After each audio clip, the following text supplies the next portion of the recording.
Hey good fellas, I'm Samuel Naldi and we are at Style of Zug, today discovering a novelty that I'm very happy about. It's actually the whole year that I've been waiting for it because I remember when Sailor called me and told me about this specific edition that was going to be launched back in January. I'm talking about the Sailor Urashima Taro. It's a king of pen flat top with a beautiful Japanese tail that we just need to check out together.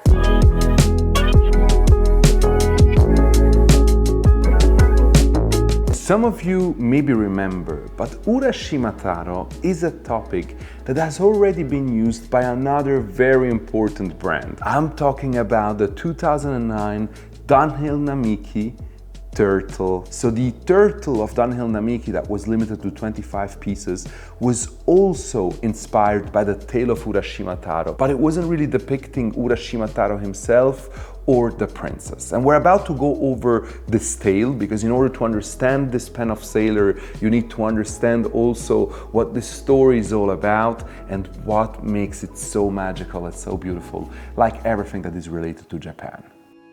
Urashima Taro was a poor fisherman, and one day he saw a group of children that were tormenting a turtle on the shore. And he chased them away and released the animal back into the sea. The next day, as he was casting his line, that same turtle appeared before him, speaking with a human voice, and it invited him onto his back, and together they descended into the sea, where Urashima discovered the incredible dragon palace Ryugu-jo. And there he met Princess Otohime, who welcomed him with music, feasts, beauty beyond imagination. And so inside the palace, time just felt suspended. Yet eventually, Urashima longed for his home. And so the princess gave him a parting gift, which was a jeweled box called Tamatebako, but with the warning never to open it.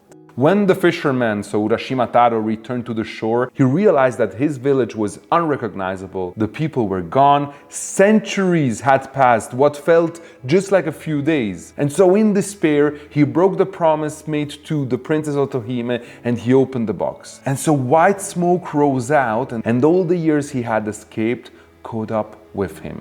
His hair turned white, his body bent, and he grew old in a single breath. And as usual, Japanese tales, stories, philosophy wants us to learn things. In this case, it's all about the fact that time is relentless, joy is fleeting, and that wisdom means honoring warnings and living in the present moment. But this is the story, and now we have to discover the actual pen that resides into this already marvelous and artistic box. So the box itself is also in urushi, with also an incredible Maki-E painting and raden applied on it. And I have here the number one for you that is available at Style of Zug to be discovered. And so let's discover it together. All the elements of the tale that we've just spoken about are brought to life on the surface of this Urashima Taro. The base of the flat top king of pen is of course black ebonite, and it has been chosen to embody the depth of the sea. And over this foundation we then have multiple layers of urushi lacquer, then of course decorated using the traditional high-end techniques of Maki-E and raden. The pen itself tells the story as you follow it from the top to bottom. On the cap, we have a school of fish in raden that glimmers against the dark lacquer, and it's catching light like the sun filtering to the water's surface. You can also see the raden particles here that really make it look like it's water and like it's moving. And then moving downward onto the barrel, Urashima appears mounted on the turtle, beginning his descent into the depths of the waters. In this case, the raden inlays really shimmer like the shifting current of Urashima Taro going down with the turtle, carrying him further into the undersea world. And at the very base of the barrel, we have a beautiful detail, which is where the journey reaches its end. We see Princess Otohime. We see the beautiful dragon palace behind her and the seabed suggested through the pale lacquer tones that you can discover here. And that's really something that is absolutely beautiful. It's the mix of techniques that have been used, but also the quantities of colors that we can find here. It goes from a brownish, reddish to a green to, of course, the beauty of the Rodden, and then we have some pale rose, we have the blue, we have the black, we have the gold. So it's just a wonderful pen to look at with all these incredible colors. And of course, being it a king of pen, it's always something that you're going to enjoy also using.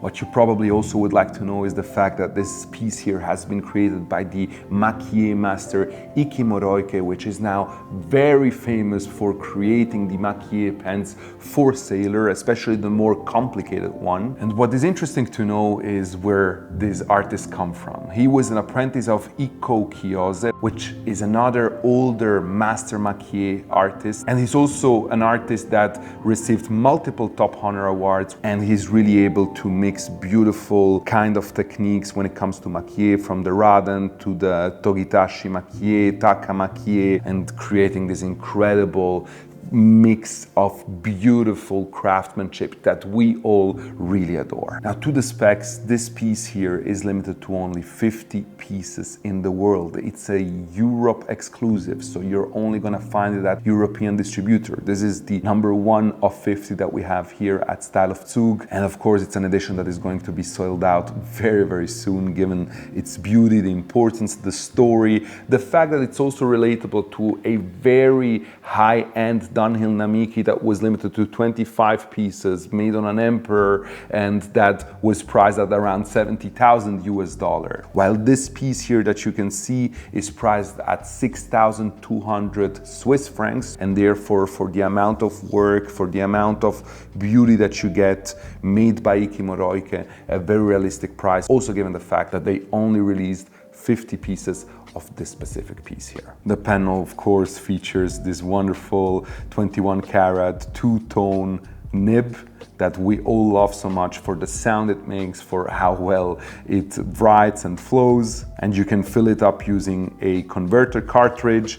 When you hold it, you have beautiful gold dust on the grip section. You can look at the School of Fish, you can look at Urashima Taro and the Princess Otohime. So there's so many incredible details when you hold this pen, when you're writing with this pen, or if you just want to keep it as a wonderful work of art. But of course, like always, I'm very interested to know what you guys think about this release of Sailor. Sailor, in my opinion, has been doing some excellent releases this year, but whatever you think is also important and is also very interesting. I always read all of your comments, but most of all, people who are watching this video are reading your comments. They kind of have the chance of having an opinion also by knowing what collectors and lovers like yourself think about. And so this is part of this incredible community that we are. Thank you so much for watching. Stay tuned for more content that is coming up. And don't forget that together we are changing the game.